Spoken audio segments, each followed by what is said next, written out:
Hi everyone, thank you for tuning in to our first installment of the seasonal seminars. This one is just in time for the spring equinox. I'm Ashleigh Diaz, the Sustainability Manager for the City of Bowie, and I'm here with Tiffany Wright, the Watershed Manager for the City of Bowie. So while I manage our sustainability programs and long-term planning for the city, Tiffany is more focused on the watershed and streams. Want to say a little bit more about what you do? Yeah, sure. So I kind of work with people to help them understand that what they do in their yards, which is what we're going to talk about today, actually does have an impact on streams and the Chesapeake Bay. A lot of people don't think, one person makes a difference, but they absolutely do. Definitely. And each season we want to provide you all with information and tips geared toward that time of year. So today, Tiffany and I will discuss stormwater safe yard maintenance, native landscapes and trees, and how you can utilize them in your own yard. So let's jump in.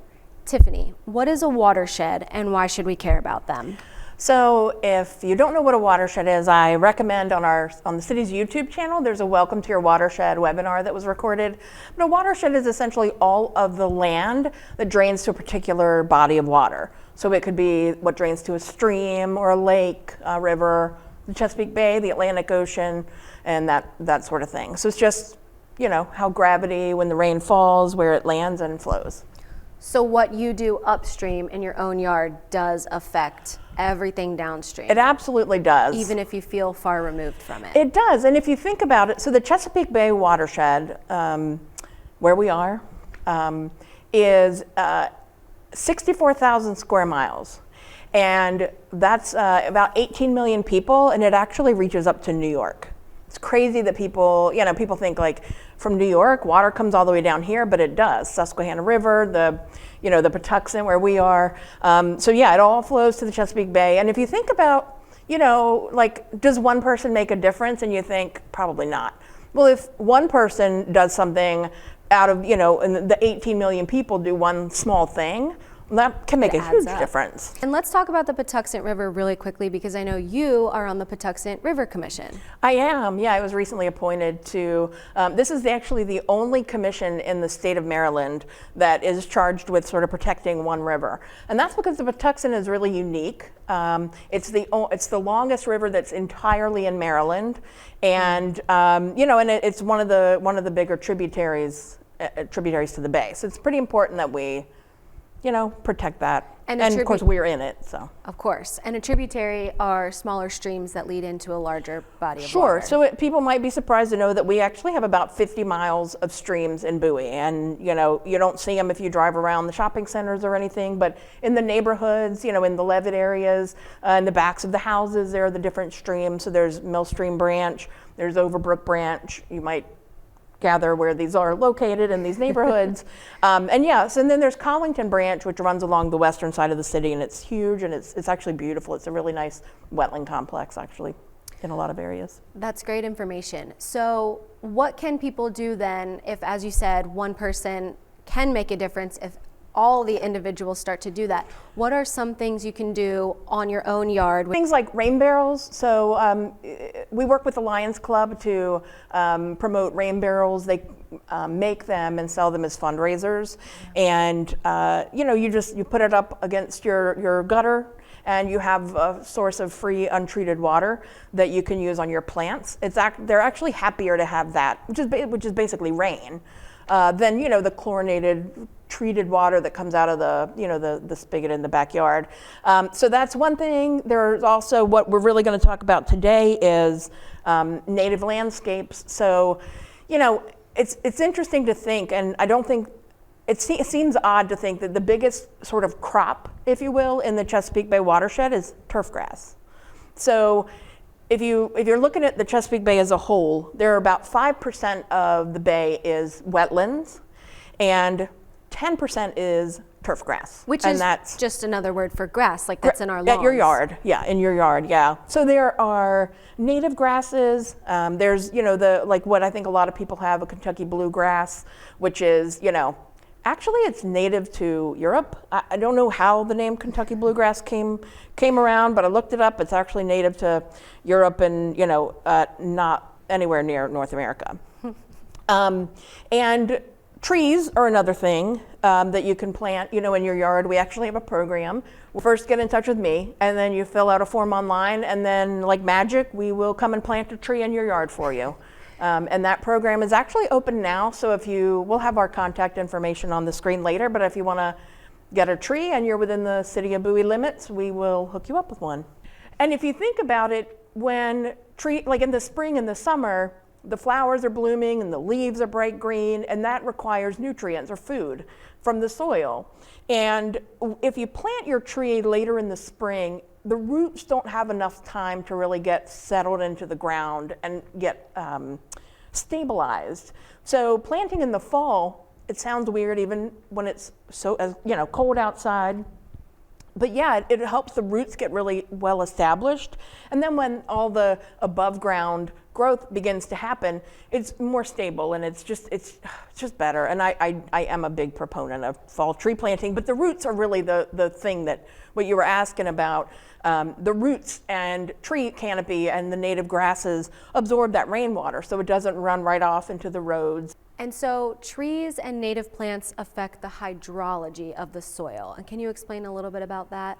Sure, yeah. So if you have something like, say, a Kentucky bluegrass or one of the sort of standard ornamental imported grasses that are not native to the area, they will sometimes have really shallow roots, so the water isn't able to get down into the soil. So if you have native grasses or trees or shrubs that have better roots, the water will just come right down. It'll just it refills the aquifers, which actually is where we get our drinking waters, from aquifers, and that helps sort of replenish the groundwater. It reduces the runoff, and it's just good all around. It doesn't require a lot of pesticides or fertilizers or water. Yards are really, really intensive, and it's If someone was interested in planting more native trees or plants to control the water that's coming into their yard and have their yard soak it up so that it doesn't run off into the street and into the drains, what are some good options for them? Sure, things like a sedum or phlox. I know a lot of people don't like clover. I happen to really love it. I know a lot of people put pesticides on it because they can't stand it, but that is an option. And sedges, and then of course shrubs, mulch. You could even, if you have like a large mulched area that's planted with some shrubs, and the mulch will, hold the water down, and the shrubs won't need as much because it's retaining the water in between rain. And some of those plants are the same types of plants that they use if you were to get a rain garden. Right, so that's the other thing. So if you really want to sort of treat the water in your yard, so you don't want a rain barrel, you don't need a rain barrel. I wouldn't be able to have a rain barrel. I don't have plants to use the water. So there is an option, a rain garden, and there are a couple ways to do it. Like you could do it with a contractor, and it is, it's costly. A lot of people like it because it can help with drainage problems. Yeah. So you want to make sure that when you make your rain garden that there's plenty of soil underneath, where if you have standing water and it's clay or something, you have it constructed so that it can actually soak down. So you can also do a DIY rain garden. So that reminds me of a tapestry lawn, which is I guess a thing now, and I wasn't aware of that. But that's just kind of putting patches around, where maybe you really do like turf. You use your yard, you walk to the grill in the backyard or something like that, and you need to walk on something and you don't really want a sensitive, ground cover. You can just take patches. You can leave a path of turf grass to your grill and plant and mulch, around it. And that, I think it's a nice, I think it looks nice, and it's trending now apparently. And I did want to say that if you're having trouble with figuring out where to start, the Prince George's County Audubon Society actually will come to your house and help you. And they do this all day, every day. They know, all the details. They can look at your yard and suggest things for you. And we actually filmed a webinar with them a few months ago. And they're just a really great resource. The University of Maryland Extension website is another good resource. The nice thing about this is there are a lot of options. You don't have to have the turf that looks like a golf course when you're driving down the street. Now, I will say that some people like that, and that's perfectly fine. If you do a patch here and a patch there, you can still achieve that same look if that's what you want. I do want to just add really quickly about the city code. So I just want to make sure that when people talk about native landscapes and like pollinator habitat and wanting to have wildflowers, these are not things that we just leave completely unchecked. Like, you don't want to just plant it and walk away and never think about it again. Some of these native grasses, if you choose them, they can get high. And there is a code in the city that you can't have your grass more than 8 inches. Your neighbors and you may prefer it even shorter. But I just want to make sure that everybody's careful when you're looking at putting these things in, that you are following all of our codes and guidelines. And if you have any questions, feel free to contact me. I'm happy to talk you through it. Can put you in touch with our code compliance folks if I don't have the answer. But I do want to stress that you don't want to just never mow your grass and then call it a habitat, because that's not how it works. And we have some questions from residents here. Steve says, I want to reduce and eventually eliminate turf grass from my homestead. I looked into buying more mature ground cover plants, but the cost was prohibitive. What native ground covers can I use that won't break the bank, will be low maintenance and sturdy, and have curb appeal? Although that's not a priority, but he did mention it. So curb appeal is relative. What I find attractive, you might not, which was what I was saying earlier with regard to putting the sort of the strips or the different areas, just dedicating certain areas to different plants. I would strongly recommend some of the sedum plants. They don't look like grass, though. That's the problem. So I think it depends on what you're looking for. We do have some options. So there's a document that we have that says plant this, not that. And there are a lot of options for grasses that are hardy and that are sturdy. It's just a matter of finding them. And I'm happy to, if you reach out to me, I'm happy to have a conversation with you. I will say that it often will take several growing seasons. Like, I understand wanting to get a more mature plant and, kind of get it done faster. But some of the things that I've read about this, they say it might take 2 to 3 growing seasons to completely cut back the grass, the turf, and then get your other plants established. And it might take a little bit of work. I happen to think it's worth it in the end.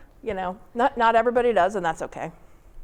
And so if people aren't as interested in changing their lawns, and if planting isn't for them, what are a few other on-lot solutions that they can do just to make sure that they're keeping the water that comes off of their yard the healthiest? So we talked about rain barrels, and that's certainly an option. You just have to have room to use the water from it, as I mentioned earlier. And these sort of native plants can not take over everything. So have smaller areas where you direct your downspout to. Could be a rain garden. Other things that you can do just generally with respect to stormwater pollution, which is what we call rain or snow melt that goes into the storm drain. It picks up everything between it and the drain. So it could be pet waste, it could be cigarette butts, plastic bottles we see all the time. And not littering. So pretty much, yes, yes. And so some of the other things that you can do to make sure that you're watching your stormwater footprint is something like take your car to a professional car wash facility where they recycle the water. We don't have to deal with the soap and the suds and the detergents and everything going into the stream. I know there are some people who are diehard car people, and they're going to be like, no, I'm going to wash my car in my driveway because it's my baby and all of this. So I would just say pull the car onto your grass, wash it, let the water sink through the roots of the plants that are there. Even if it's turf grass, it's better than washing it on the driveway. This again is where code is important. So there is a rule in Bowie where you have to have your tires on an impermeable surface. So I've talked to code and I said, we really want to get people to not, to be more conscious of what they're doing. So I'm told, and it's official, that you can move your car onto the grass, wash it, and then move it back. You just don't want to leave it there for a day or two. That would not be okay. So I think that's like probably one of the bigger things that you can do. That people don't realize they can do right at home. Right. Can you talk about the difference between impervious and pervious ground? Sure, yeah. So I mentioned an impervious surface. So that's like asphalt or concrete, the traditional sort of hardscapes in your yard. And that's just straight runoff. If rain falls on the grass, it'll soak in a little bit. Rain falls on the roof, and it's going to go into the gutter and go into the driveway, potentially the street. If it lands on the driveway, it's gone. Like, there's no getting it back. It goes down the driveway, down that little curb on the street, and right into the storm drain. Exactly, yeah. So what we want to do is have more pervious areas in our yard. It could be plants or, mulched areas, landscaping. There are permeable pavers or, paving blocks and other things that are that you can use. For the car on the driveway, though, it does have to be an impermeable surface, yeah. Speaking of impervious and driveways and runoff, if you live in one of the older homes, maybe the Levitt areas in Bowie, and at some point, I think probably everyone is going to have to replace their driveway. I just wanted to let you know that there are options besides the typical asphalt. So there's porous concrete, and that is what it sounds like. It looks like concrete, and it's porous. It's got small holes that pull the water down, into the ground and sort of treat it and let it recharge the groundwater like we talked about. And there are a couple of examples in Bowie. So a parking lot at the CVS on Mitchellville and 301, and I'm not plugging any particular place, but they have porous concrete in their parking lot. So the parking spaces are porous concrete and the drive aisles are regular. And it's really cool when it rains to look at that, because you'll see water hit the concrete and disappear. And otherwise you wouldn't even know because it looks the exact same. No, it does, yeah. It's got little tiny holes that, maybe you notice, but, it's not unattractive. It's not, like an engineering thing that, is not, that you don't really want at your house. But, so porous concrete is an option. There also is porous asphalt. And there's an example of that in Melford. One of the buildings has some porous asphalt on the side of it, and I'm happy to, send you a map of it or something if you want, but it's just really cool when it rains to go and look at that, because you can see the drive aisle, it's all shiny and shimmery. In the winter, that would be ice, and the parking spaces are just, they look dry, and it's pouring down rain. So I find them very interesting. They're a little on the more expensive side, but I think they're also less, maintenance and so that sort of thing. Buddy. Definitely. Thank you so much for all of this good information. That's it from the resident questions and for all the questions that I had for you. So thank you so much. And Thank you all for joining us for this first installment of our seasonal seminars. You can reach out to either of us at any time with questions and with topics for future seminars. The next one coming up will be on the summer solstice. So we look forward to seeing you there.